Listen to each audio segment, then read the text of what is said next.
Seni mashinangdan zo'r mashina yo'q. Chunki sen otangga sovg'aga olib ketyapsan. Otasiga mashina sovg'a qildi. Shunga ham bir haqiga duo qilib qo'ying deb iltimos qilganlar. Otasiga agar mashina sovg'a qilgan bo'lsa, o'zi domlani duo qiladigan bo'lib qopti-ku bu. Birodarlar, bir qiziq voqea bo'ladi. Bir ahli ilm akamiz bilan katta bir mashinalarga o'tiramiz. Men yo'llarda ketaman u.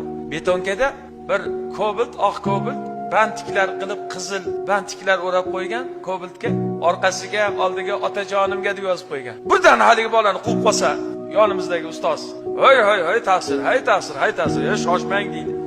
Qo'rqib ketaman buni vajohatidan. Ta'sir sekinroq yuring. Haligi bolalarni ushladi endi burilishda. Borib, katta mashinada o'tiribmiz. Ja qimmat mashina. Haligi bolalarga borib, bolalar yaxshimisiz? Bu bolalar qo'rqib ketyapti. Aka tinchlikmi? Hech narsa qilmadik sizga. Hech narsa qilmadilaring. Qalay, mana bu mashina zo'rmi dedi. Mashinasini ko'rsatdi. Aka, bu zo'r mashina. Barakallah. O'zing uchun bilib qo'ylaring bolalar.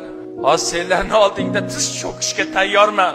Seni mashinangdan zo'r mashina yo'q. Chunki sen otangga sovg'aga olib ketyapsan.